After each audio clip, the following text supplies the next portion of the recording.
Someone evil once told me not to say anything, not ever. Evolutions I have learned to share. This is a strange love story. The girl who fell in love with herself, but only on certain days. I really don't mean to make sense. I mean to do very little, and at the same time, I mean to do everything.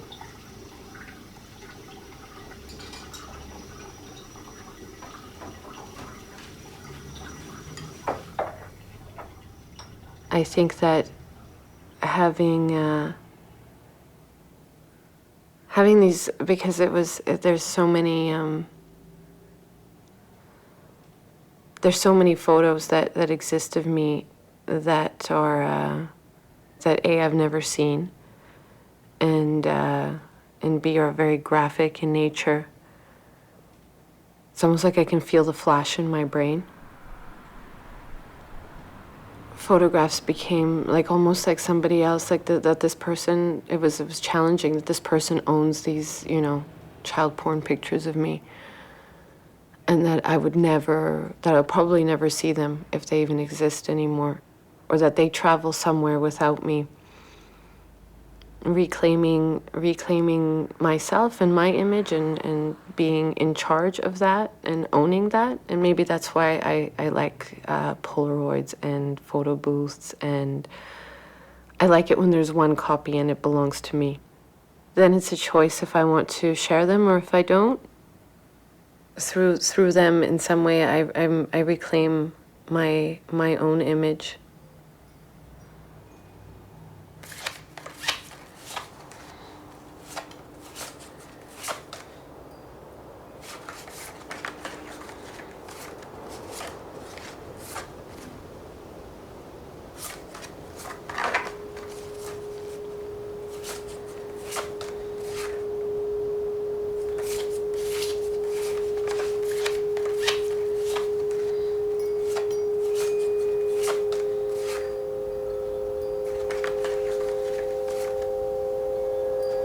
This is the only picture that is of us in Croatia. And I'm here and I'm little, I'm about 5 years old, and everything's blurry. And this is the time of no pictures. We don't have pictures. There's no recording devices. This idea of this time is only memory. It's only a place of, it becomes a very fictionalized place because it's all not recorded, and so everything becomes imaginative and large and differently proportionate. There's always these windows, and I remember the wind passing through the rooms. In the daytime it would get really hot, and at night, because the house is made from stone and cement, the house can get really cold. So in the daytime it's like it's insulated, and in the nighttime the breeze through the windows, you could feel it, and the breeze was almost warmer than the air in the room. There's a little bicycle, but I don't remember riding a bike. I got my first bike in Canada. Perhaps it's my sister's bike or my friend's bike. The motorcycle, I don't know.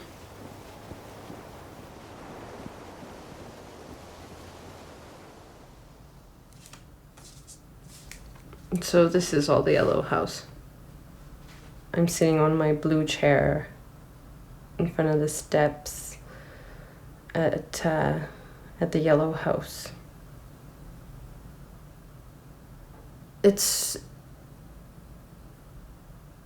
Time is a tricky thing. The only way I can tell is through my haircuts what time it really is.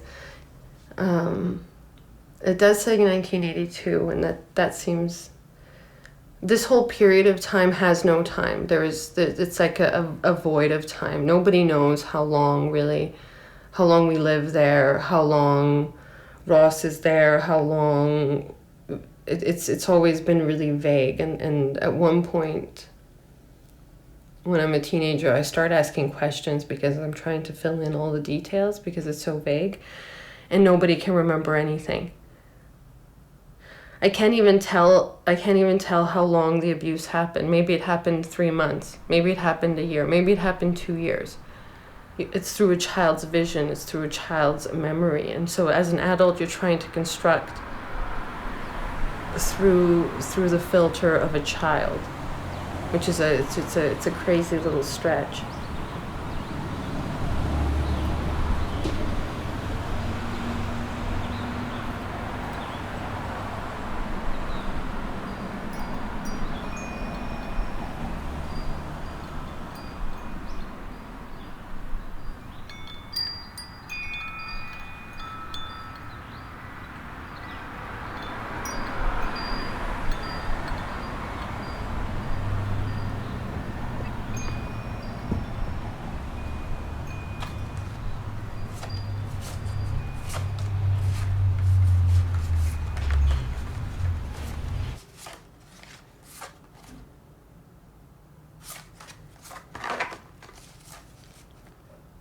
Because when I was born.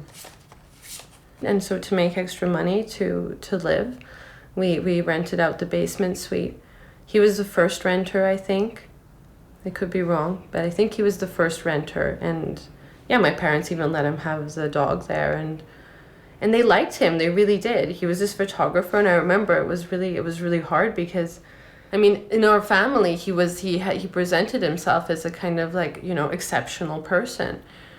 And my mother, she asked him, she was like, "Oh, Ross, could you please come up and take these pictures of Jelena to like, I don't know, to send family to Croatia and to have," and so because he had really nice film gear, he was a photographer. So then this picture for them is really cute, right? It's like, I remember there's other pictures. There's me laying in front of the forest. We had this wallpaper in the kitchen. It's this forest wallpaper, and I'm outside. And we had this is in front of the mirror in the living room. We had a wall of mirrors, and so it's like me in double, and I'm posing. And these pictures were in front of my mom. So they're different. But it's me and the dog, and I'm wearing my favorite dress, this little blue and white polka dot dress. And I remember he runs up to me and he grabs this red chain, and he puts the chain around my neck, like it's a plastic chain. But he's like decorating me somehow, and he makes it all really nice, but I felt it then. These photos construct one reality, and he must have hundreds of photos that he took of me during the abuse. When we're alone, when it's nighttime, when nobody's there.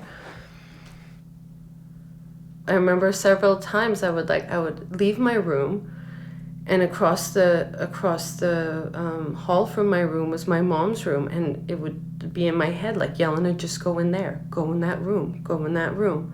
And I would walk past that room, and then I would walk past my sister's room and be like, Jelena, just go in that room, go in that room, go in that room. And then my father, he often like read on the couch and so on. So he was on the couch, and I walked past him, and I was like, go and lay down on the other couch, be with your dad, go there. And then through the kitchen, and then down the stairs. And the whole time it was like, turn around, turn around, turn around, turn around. But I couldn't turn around because the consequences of turning around were worse than the consequences of going downstairs.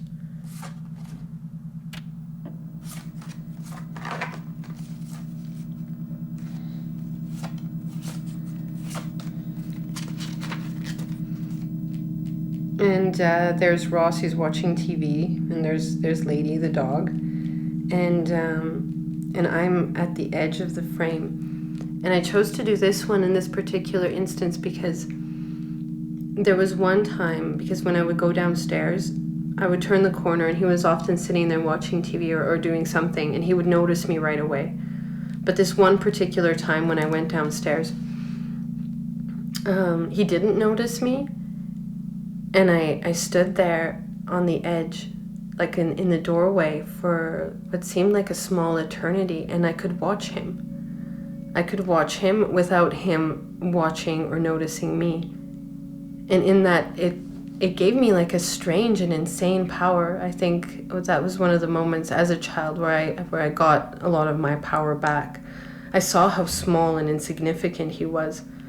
I mean, even though I was 8 or 9, I was very conscious in that moment about how like little and sad and sort of pathetic it all was. This man in this basement watching TV with his dog, and that, you know, what he was doing to me.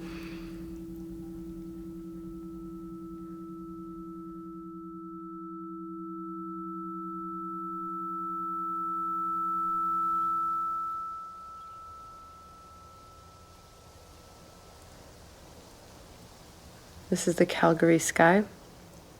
I just got my first Polaroid. This was my first camera. My mom and my friend Susie and I, we went out to test it out. We went to the hill where I always went tobogganing. This is what the skies were like when I was young.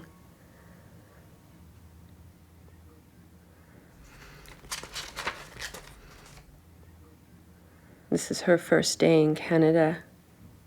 Her blue suitcase. I still have her suitcases from when she traveled. There's one little one, which isn't in the photo here, but that I carry with me when I travel.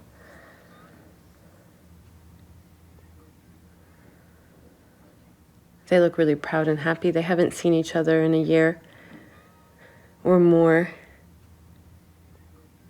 My mother came with very uncertain hands. She didn't even know if my father was going to pick her up from the airport. So I suppose she's pretty happy that he did.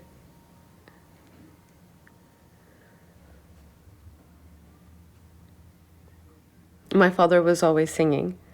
He was a beautiful singer. And I remember, this is at my great-grandmother's house when we first moved to Croatia. We stayed with her for a bit while we were finding a piece of land and settling down.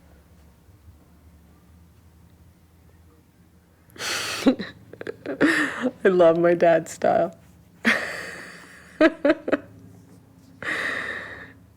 As I said, my dad was a big performer. He was constantly singing and telling stories and joking and fooling around, which really embarrassed me when I was a kid. And we would go to the grocery store and he was like goofing around with people. He'd go up to people and just be like, hey. And he'd stop somebody in the grocery store and be like, hey, you have driver's license for this thing. Like really, really serious. And they'd get all shocked, like Canadian shocked, like, who is this guy? And my father would slap them on the back and start laughing. And then at the checkout, it was every time at the checkout, he was always like, "Gee, check out the name tag of the woman." And you're like, "Oh, Maria, huh? You are so beautiful. If I didn't have 4 kids and the wife, I would marry you today." And it's like, half price on the milk today, you know? And I was like, oh my God, who is this person? And I just wanted him to be normal, just like, I don't know.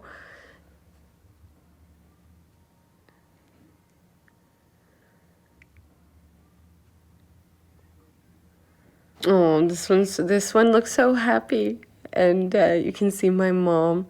They went to the sea and they were having this holiday, and my mother was crying because they let the boys play in this inflatable boat, but they wouldn't let my mom play because she was a girl.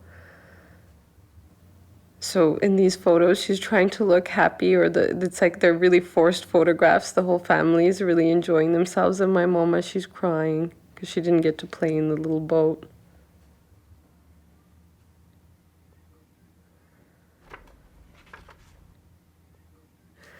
But these photos are so important and special to me because through them I could see my parents' past. And other than that, I wasn't growing up in the place where they grew up. It wasn't the same language. It was like there's this great distance. My life in Canada was not their life. Maybe if I had stayed in Croatia on the land, then my mom's village was very close, and we probably would have gone to my father's village and so on and so forth. But from when I was 6, that whole thing was cut off. this was home for me in some way. This is how they told their stories, and this is how I related to their stories. And these photos were never really in albums. They just, they were in little boxes floating around, carried back and forth over continents. Just this little box of photos.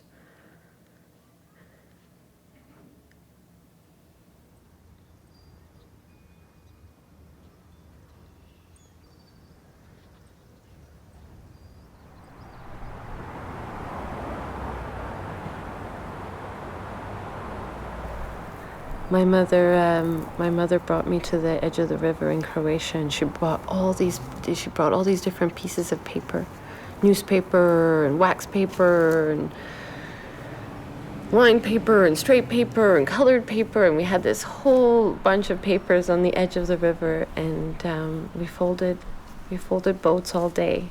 That's where I learned how to make paper boats, and we put them into the river, and my mother said that they were like dreams or wishes that you cast into the future. And with them, you, like with each boat, you cast a wish, or you make a wish, or you project a dream, and then you set the boat free, and it travels to that place before you.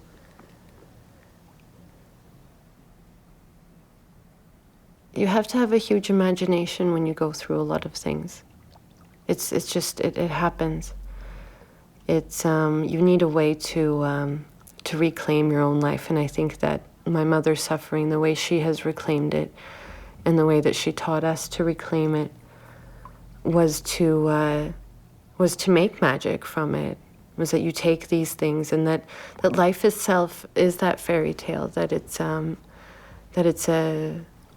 beautiful thing, and it's these little details in life and these little rituals. Like the boat itself is also a ritual that happens over and over and over and over again through time.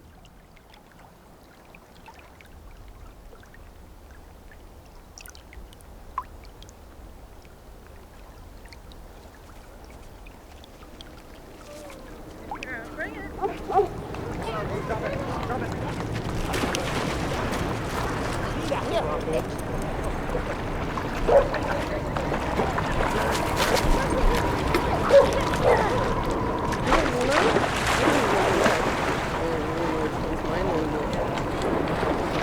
Come here. Oh, all four of those dogs have like the same body. Come on. Giddy up. Look.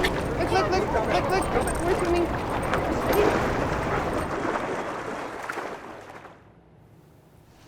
Some of those memories that I have from childhood, for instance, from when I was abused, you don't necessarily want to carry them all. They're heavy and they're ugly and they're,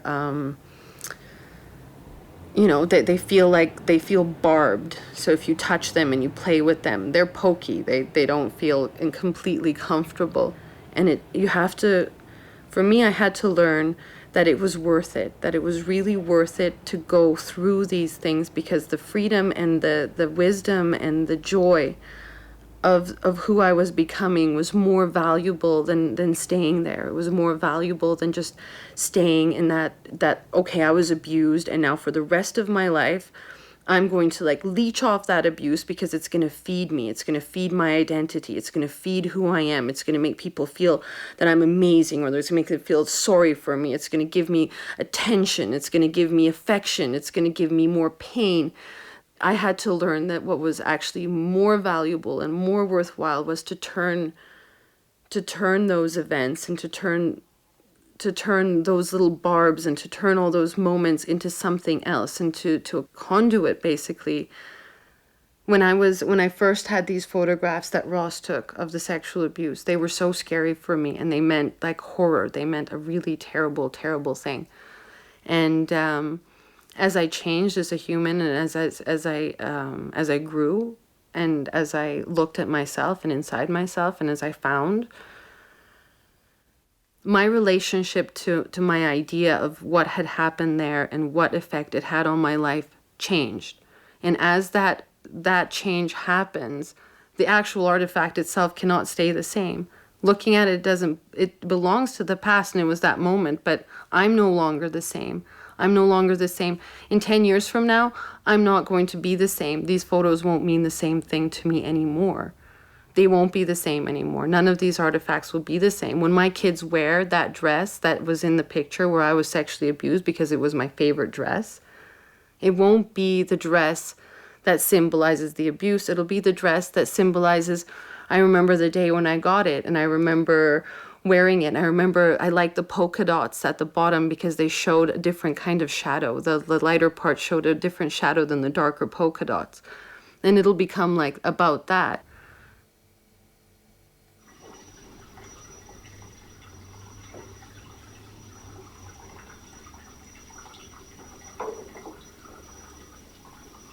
I don't even feel like I need to forgive him. I have a sense of empathy and compassion for him. I really do. And that thing is, there's nothing to forgive. What am I going to forgive? That he raped me? That he like took me in that basement and took tons of dirty photos of me? I can't, it's not, there's no point to forgive. This is a situation that happened. And he's a traumatized, like vulnerable, like sad, depraved human. Like there's nothing to forgive there. There's nothing to forget because forgetting, because I can't. It's not necessary to forget. It's necessary to incorporate it into my life in a way that it's going to be. That it is in a way that it's not going to be debilitating, in a way that it's going to be used as an active agent for betterment.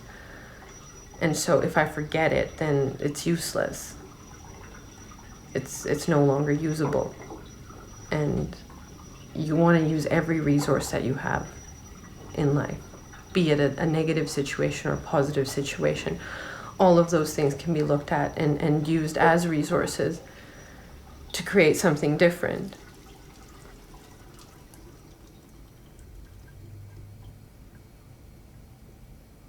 I'm not that same girl.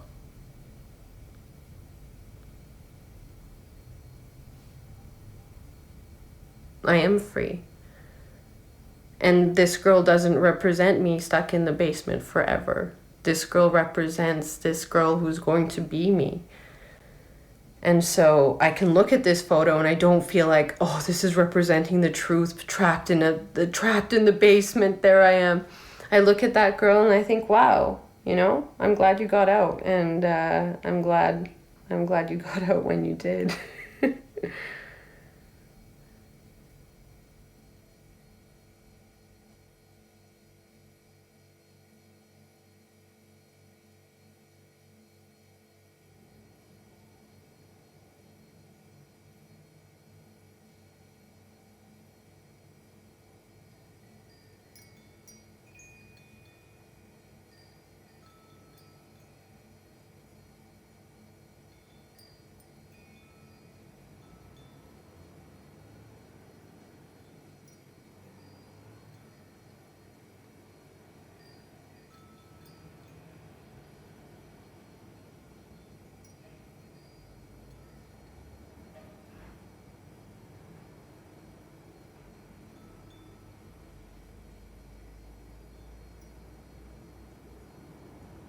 Do you still have that book?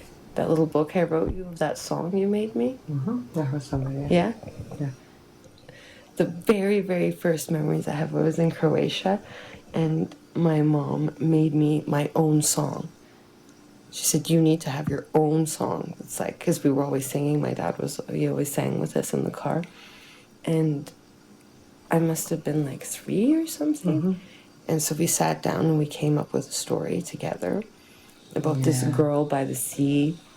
Jelena mala. Yeah, Jelena mala, Jelena dobra, Jelena sretna, Jelena krasna. It was just this affirmation over and over. Jelena good, Jelena's happy, Jelena sretna, Jelena krasna, Jelena beautiful. Pa started u jednoj kućici maloj, kraj prekrasnog, ogromnog mora. Živjela je Jelena malena, Jelena jednoga dana osvit zore, dok šumjelo je more. Zahučali su vali, veliki i mali. Like it is. Yeah, wait. Yeah, we're maybe it's close. coming. So, I mean, she was 3. It was so lovely. Yeah. I think I've been singing. Remember, u jednoj kućici maloj, kraj ogromnog, prekrasnog mora, živjela je Jelena mala, Jelena dobra, Jelena lijepa, Jelena krasna. And just went on and on. We were just singing. Can you just see her being little? Oh, she loved it. Yeah, I love that song. Yeah. And that's it, like same thing, like my little existence became a fairy tale from little. Like I had my own song. It was a real